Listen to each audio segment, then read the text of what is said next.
onde já se viu fazer oração agradecendo a Deus por não ter nada. Quantas vezes a nossa refeição foi um prato de arroz e um tomate dividido em 4 pessoas, porque não tinha mais nada para comer. Eu me lembro que eu tinha tanta raiva, pastor, de me sentar na mesa naquele momento para comer um tomate dividido por 4, uma porção pequena de arroz, meio copo d'água. E meu pai dizia: ei, não come o tomate ainda não, porque nós precisamos agradecer a Deus antes desta refeição. Dava as mãos para minha mãe e dizia: Senhor, nós queremos te agradecer, porque tem gente que não tem um tomate para comer nesse dia, mas o Senhor nos deu um tomate grande para ser dividido em 4 pessoas. Chegou uma terça-feira que a situação ficou crítica lá em casa. Nós não temos o hábito de jantar na minha casa há muito tempo. Nós sempre tomamos um café à noite e vamos nos dormir. Meu pai havia ido trabalhar. A minha mãe não teve forças para ir na igreja aquele dia. E eu me lembro que por volta das 5 horas da tarde, eu cheguei para minha mãe e disse: mãe, eu quero uma janta. E eu fui atrás dela até a cozinha era muito pequena, cabia uma só pessoa dentro daquela cozinha. E eu fiquei olhando da porta, vi minha mãe abrir os armários. Não tinha nada na despensa. Ela foi até a geladeira, abriu a geladeira, tinha uma garrafa com água. Ela fechou aquela geladeira. Estava me lembrando desse testemunho quando o irmão Moisés disse dos momentos de dificuldade que nós passamos. É neste momento que a figueira não floresce, que Deus está trabalhando na nossa vida, que os inimigos se levantam contra nós, mas que a nossa fé não pode ser abalada. Meu Deus, aleluia. Eu lembro que a minha mãe começou a chorar dentro da cozinha. Eu fui para o meu quarto e eu comecei a chorar. Eu sabia que não ia ter comida nos próximos dias. A minha mãe vai até o quarto onde eu estava e diz: meu filho, quando nós voltarmos do culto, você vai jantar. Eu olhei para minha irmã e disse: mãe, não vai ter comida hoje em casa, não vai ter nada hoje em casa. Eu fui lá na cozinha, minha irmã disse: eu também já vi isso. Meu pai chegou do trabalho, eu fiquei ouvindo na fresta da porta minha mãe contando para o meu pai que eu tinha pedido comida. Meu pai e minha mãe se abraçaram e começaram a chorar dentro do quarto. Passaram alguns minutos, eles chamaram eu e minha irmã até a sala. E eles falaram: nós vamos fazer uma oração de gratidão a Deus. Eu falei: Jesus, agradecer a Deus porque não tem nada, não tem dinheiro, nós vamos a pé para a igreja. Foi a oração mais longa de gratidão a Deus que eu já ouvi na minha vida. Meu pai foi tomado por uma alegria tão grande naquela tarde de terça-feira. Ele falava em línguas estranhas, parecia que ele subia ao céu, descia ao céu. Eu não sabia se o céu tinha chegado ali na nossa casa, ou a nossa casa tinha chegado no céu. Meu Deus, aleluia. Eu fui para a igreja com fome. Eu não sei, meu irmão, se algum dia você já passou fome. Eu não sei se você entende o que é a dor de um estômago vazio. Talvez muitos dos senhores que estão aqui tomaram café com leite antes de vir para cá, comeram um pão com margarina. Pastor João, já estão olhando para o relógio: meu Deus, esse menino não para, eu preciso comer aquela carne que está sendo feita ali. Existem pessoas que podem estar sentadas do seu lado aqui, que não sabem o que é que eu vou comer desde o início desta semana, mas nem isso paralisou, nem isso fez com que ele ficasse em casa num domingo de manhã como esse, mas ele está aqui adorando o nome do Senhor, seu Deus. Nós fomos para a igreja, eu me sentei numa lateral da igreja que tinha alguns vidros, e atrás daqueles vidros funcionava a cozinha da igreja. Imagina, eu era um adolescente, quando o culto estava acabando, aquele cheiro da cantina já invadia a igreja toda. Eu estava com fome, eu sentia o cheiro daquela comida que vinha da cozinha. Os meus amigos começaram a contar as suas moedas, o seu dinheiro. Um olhava para o outro e falava: você vai tomar coca? Você vai comer uma esfirra ou um pastel? Ah, eu acho que eu vou pegar uma esfirra e uma coxinha. Ah, eu acho que eu vou levar uma empada para casa. Eu olhava para o meu pai e para minha mãe, eles estavam chorando naquele culto, porque eu sabia que ele não tinha um centavo para comprar uma coca para mim. Eu sabia que eu não ia poder comer uma coxinha depois daquele culto. Mas o meu pai e minha mãe pareciam as pessoas mais alegres daquele culto. Quando acabou o culto, meu pai pede a palavra antes da bênção apostólica. O pastor cede o microfone para ele, e meu pai entrega a seguinte palavra para a igreja: meus irmãos, talvez entrou aqui dizendo meu pai na noite daquela terça-feira, alguém que está passando por uma provação financeira muito grande. Falei: olha aí que bênção, Deus falando com meu pai mesmo. Ele disse: eu tenho uma palavra de Deus para entregar para você. Creia que o Deus de providência chegou na sua vida. Comece a glorificar a Aleluia, Deus. Jesus, eu creio. Crendo que Deus trouxe vitória para você. Vai embora para casa glorificando o nome do Senhor. E aquele culto terminou. Meu pai saiu correndo, ele não estava, ficou lá na porta cumprimentando cada um dos irmãos.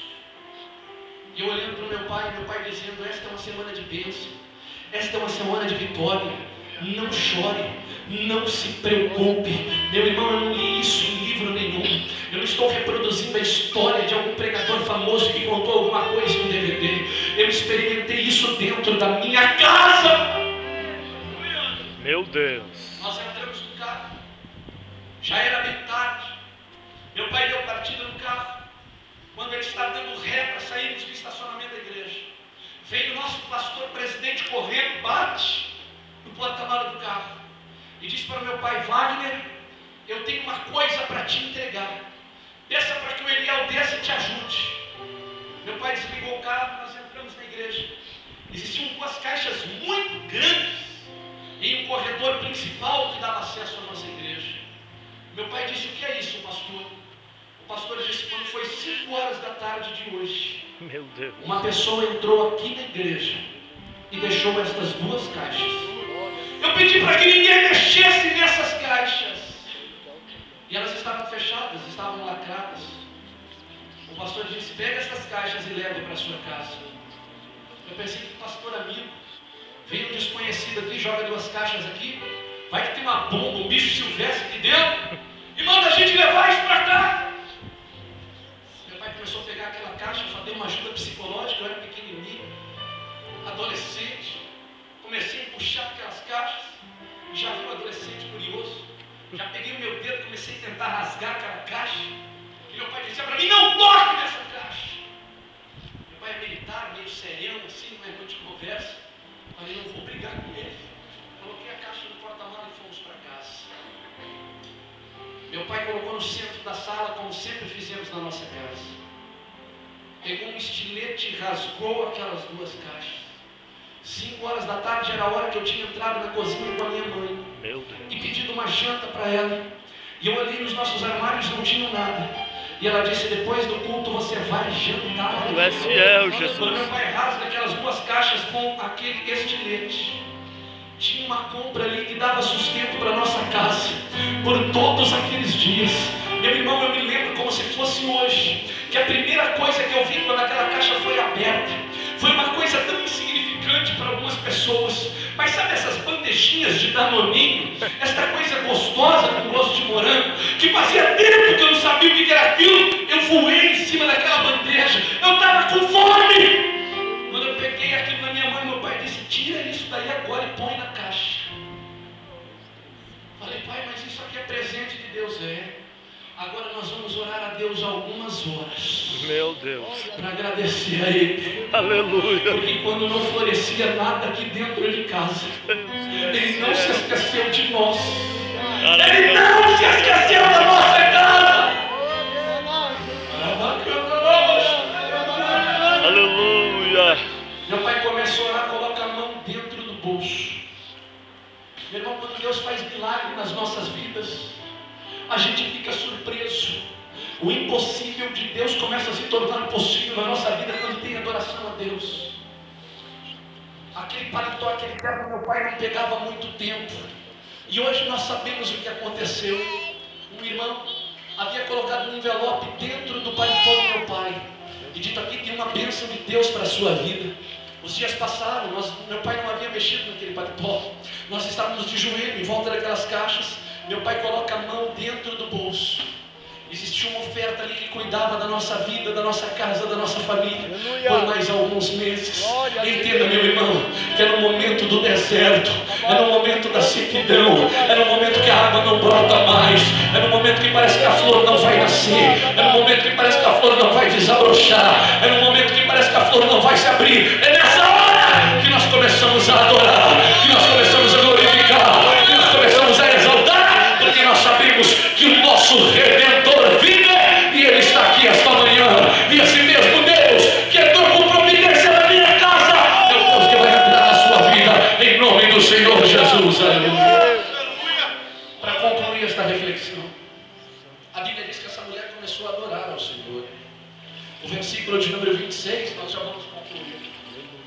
Diz que Jesus se volta para aquela mulher e diz assim: não é bom, mulher, eu pegar o pão dos filhos e deitá-lo aos cachorrinhos. Entendo o que Jesus estava dizendo àquela mulher. Olha, eu vim primeiro para os da minha casa, para o povo de Israel.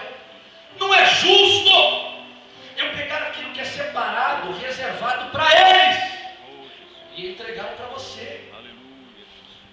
A mulher, no versículo 27, diz assim: eu sei, Senhor. Mas também, disse aquela mulher, os cachorrinhos comem das migalhas que caem da mesa dos seus senhores. Aleluia. Ela não estava querendo uma coisa que não era do seu direito, mas ela sabia que o pouco vindo da mesa do Senhor seria o suficiente para a sua vida. Ela sabia que mesmo sendo uma migalha, mas caindo da mesa do Senhor, seria o suficiente para a sua vida. Glória a Deus. Eu conheci uma irmã esses dias que me disse assim: Eliel, eu fui no culto esses dias, que culto sem graça. Quem não vive intimidade com Deus acha culto sem graça mesmo. Tem crente que gosta de julgar culto, já viu? Não. O culto do dia tal foi espiritual, mas o culto de hoje, meu Deus, era melhor eu ter ficado em casa. É gente que não está ligada com o Espírito Santo do Senhor. Você não vem aqui por causa de pessoas, não é movido por sentimentos verdade, humanos. meu. Você vem aqui Aleluia. porque a glória dele Oh, glória, brilha na aleluia. sua casa. Aleluia. Deus maravilhoso. Santo é o teu nome, Jesus. Era muito fraquinha a mensagem. Era um arrozinho com feijão, me dizendo aquela senhora. Arroz com feijão como em casa, pastor. Arroz com feijão, eu nem perco meu tempo de vir para a igreja. Tem gente que é assim. Não, é domingo de manhã. O que vai acontecer no domingo de manhã? Não vai ter tanta gente, vai ter pouca gente lá no culto, eu vou ficar em casa. Mas quem entende que Deus trabalha por ele, Aleluia. sabe que pode ter pouca gente. A Bíblia diz que pode ter só dois.